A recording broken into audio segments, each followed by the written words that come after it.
Momento ideal para hablar de esto. El agradecimiento a los mártires es lo que privó en este comunicado del Consejo Supremo de las Fuerzas Armadas. ¿Qué se busca con esto? Privado también, otro agradecimiento al presidente Mubarak por todo lo que ha hecho. Eso es lo que yo venía diciendo. Esto anunciado, ¿aló? Profesor, sí, adelante. Sí, perdón. Este es un comunicado anunciado hace más o menos horas y lo vienen a decir ahora. Y ve cómo es de ambiguo, agradeciendo al presidente hecho hasta ahora por Egipto y a la vez agradece a los mártires y a los manifestantes que pudieron realizar esta jornada. Hay dos corrientes dentro de la Fuerza Armada, pero llama a la reflexión que cuando el presidente Mubarak nombra a su vice era para entregarle el poder, cosa que no logró hacer, porque eso es lo que quería Israel sobre todo y los Estados Unidos. Y luego, cuando nombra el Alto Consejo de Guerra, ¿a quién pone de presidente? A su ministro de la Defensa. Es decir, que todavía no podemos cantar gloria, que el cambio es total.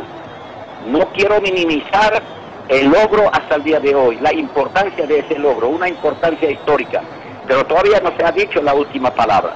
Hay más de una corriente dentro de las Fuerzas Armadas, hay gente dentro de la oposición y hay muchos intereses fortísimos en pugna en la plaza egipcia, razón por la cual tendríamos que estar atentos, así como están atentos estos manifestantes que lo han repetido hasta la saciedad, que se mantendrán en pie de lucha hasta ver la victoria. Lo han dicho en forma clara y precisa y es una advertencia para quienes quieren adelantar algún maquillaje a la política egipcia. Quieren un cambio profundo y total. Usted se refería a la locución del Consejo Supremo de las Fuerzas Armadas de hace unos minutos en Egipto. Yo quiero preguntarle un poco más de los liderazgos que hasta ahora pueden aparecer justamente para evitar este vacío de poder en la nación. Profesor. Ya he dicho, lo repito, está la Hermandad Musulmana, que es una minoría mayoritaria en el aspecto político egipcio. Están los naceristas, los unionistas, están los socialistas, están los comunistas en grado menor. Es decir, hay de la extrema derecha a la extrema izquierda, hay fuerzas que de una u otra manera lucharon en contra de un estado de cosas imperantes desde la muerte de Gamal Abdel Nasser hasta el día de hoy. Pero hay que resaltar un hecho, que en los últimos 41 años no ha habido elecciones. Lo que ha habido es fraude, que llamaban elecciones donde el presidente sacaba 98%, su partido 88.9%, es decir, que no había una participación genuina de las fuerzas que hacen vida política en el país, razón por la cual no se puede cuantificar la fuerza de cada uno de estos sectores.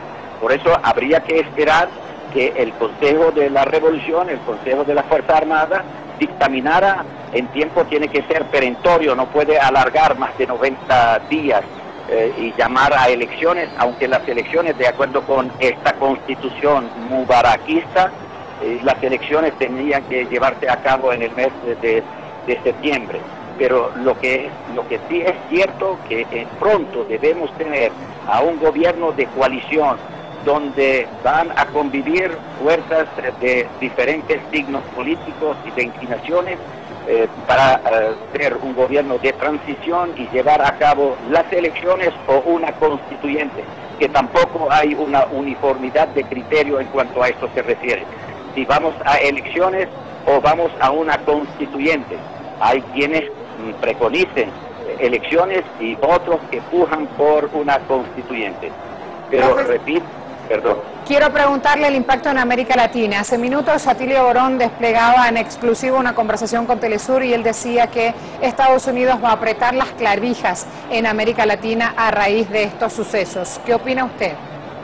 Mire, del imperio, cualquiera sea su signo, hoy el americano, ayer era el francés, el inglés, antes era el español, portugués, se puede esperar cualquier posición absolutamente absurda y no acorde con una reflexión y con una posición sensata. Pero hay que decir algo, Estados Unidos ahora más que nunca está llamado precisamente a revisar su política en el Medio Oriente y en el mundo entero. Ya no es el mundo unipolar, ya Estados Unidos no es la única fuerza militar, política y económica que maneja los asuntos internacionales a su merced. Estados Unidos hoy en día depende de los dólares que tiene un país como China, su principal socio. Estados Unidos depende del petróleo del Medio Oriente y del petróleo de América Latina. Estados Unidos depende del mercado y del flujo de los petrodólares de países del tercer mundo.